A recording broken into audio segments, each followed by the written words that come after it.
If you're anything like me and you like to analyze your interpersonal interactions, you've probably heard the term read the room. Reading the room is essentially being able to get the temperature of the people that are in a room you've walked into based on some of the nonverbal communication that you see going on, as well as some of the verbal communication that you can hear. But a lot of it is based on the nonverbal communication that you observe. Here are 4 forms of nonverbal communication that are gonna help you read a room better, and you learning how to better read the room is gonna help you better communicate to people, and it's gonna help people better understand the message that you wanna convey. The first form of nonverbal communication that's extremely important to get a gauge on is facial expressions. It's simple. Look at their face and how are they reacting. Typically, how expressive somebody's face is subjective to the demeanor of that person. But as you become more aware of how to read people's facial expressions, you'll be able to find micro movements in their face that will help you get a better understanding of how they're reacting to what you're saying. Oftentimes, people can wear their emotions in their face, and some key places to focus on when it comes to facial expressions are eyes, smile, and posture. Usually when observing or communicating with somebody and they're smiling, that's a good indication that they're most likely happy. But also, this science is not end all be all. Some people are aware of their facial expressions and are able to manipulate how their facial expressions react to what's going on around them in order to not convey their emotions. But for most people that don't study communication, facial expressions are going to be a great indicator about how they truly feel. Whether it's just reacting to something like this, whether it's how they're disgusted about something, whether it's them being scared, shocked, or aware, or whether it's them just being genuinely happy to see you and to talk to you and hear what you have to say, the face usually tells you what's the case. The second form of nonverbal communication that'll help you better read the room is paralanguage. Paralanguage is the non-language elements of speech. How I like to describe it is reading between the lines. Things that would be considered paralanguage are speed, how fast they're talking, or how slow they're talking. Tone, are they speaking to you like they're angry, like they're excited, like they're intense? Are they speaking to you like they're sad?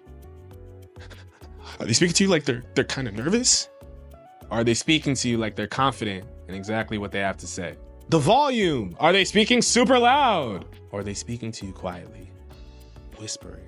So you have to come in and really listen to them. Are they calling you the smartest person in the world and making you actually feel like you're the smartest person in the world? Or are they saying it in true admiration of you really being the smartest person in the world, not understanding how you possibly could have achieved such genius? Paralanguage is reading in between the lines of what people are saying to find the underlying messages, the underlying meanings, to better understand the words that they're expressing and conveying. Now, to be clear, paralanguage should never be used as a standalone gauge for what somebody is trying to convey to you. You should pair paralanguage with other nonverbal communication cues, as well as what the person is actually saying, and some indication of who that person is to you. But understanding how to read paralanguage and getting better at recognizing paralanguage like sarcasm, tonality, satire, and just understanding the tones of what people are trying to say helps you get a better understanding of what messages actually mean. A third form of nonverbal communication is proxemics. Proxemics comes from the word proximity, meaning how far or how close the distance between two people or a person and their audience. Now, people tend to overlook proxemics when it comes to speaking in front of an audience or speaking on a stage, but I think proxemics becomes important on a stage because it's how you use your spatial awareness to create bigger space for you on that stage. Me personally, when I host events, if I'm on a stage and this is where the mic is, if it's a non-stationary mic, meaning I can move the mic, I'm gonna walk all the way to the right so that way I'm in front of those people over there, and I'm gonna walk all the way to the left so that way I'm in front of those people over there. I'm gonna stop halfway in the middle on the left side, I'm gonna stop halfway in the middle on the right side, and I'm also gonna stand in the middle. I wanna make sure that everybody can get a centered view of me throughout my presentation. That way everybody can feel that they've been centered at some point during my presentation, and I can ensure that I had their attention. When it comes to proxemics on a one-on-one conversation or you in a more intimate group, this is how close you are relative to those people when you're communicating. It's important to be able to read the distance, and this is another important thing about reading the room. Some people are not big on having people within their personal space, and some people love the idea of getting close to people, close enough to touch. Having a good read on your proxemics and what works for you, as well as what works for the people you're interacting with, is a good way for you to connect with people. Because if you could tell what kind of person they are, and you could start building a little bit of trust to get closer and closer to people, we're human. We love connection. Naturally, We want to be close naturally. We want to build a relationship. Understanding the science of proxemics helps you better define the dynamics between you and a person or you in a group. Having a good sense of spatial awareness and proxemics sets you up for success. And the fourth form of nonverbal communication is haptics. Haptics in communication is communicating with touch, meaning putting an arm on a shoulder, putting your arm around a buddy. It's giving somebody a firm handshake. It's touching a coworker on the shoulder to let them know that you are in support of whatever they have going on. And it's being able to make connection through touch and tell a story through touch as well. If your intent is to become a better communicator, understanding how haptics will help you form better relationships and better connections with people is extremely important. This is why they always tell young men, make sure you have a firm handshake, so that way it asserts that you are firm and confident to the person you're shaking your hand with. Also, things like touching somebody on the shoulder lets them know, hey, I'm here for you. People like connection. We assume people don't want to be touched because we like to assume the negative about a person, and it is better to be safe. You don't want to go touching people you don't know. But at the same time, if your intent is to build and form a relationship with someone, you should always assume, hey, I'm going to take the steps forward to elevate this relationship. And hopefully they let me know and give me the indicators whether this relationship can be elevated or it should be staying at the same level that it's at.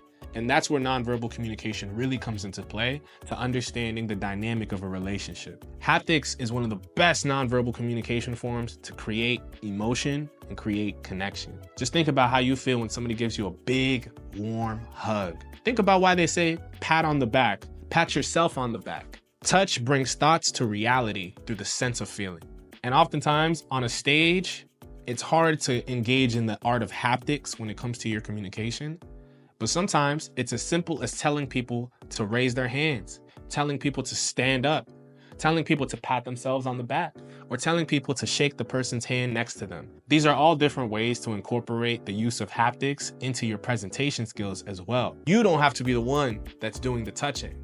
Sometimes just creating a safe space for touching to occur is haptics enough. And that's how you can incorporate haptics when you don't have the ability to make that touch happen yourself. Some important things to understand when it comes to nonverbal communication: you have to understand cultural differences. Some people, it might be disrespectful in their culture to make eye contact. So don't assume a lack of eye contact means that they're disinterested or they're not liking you.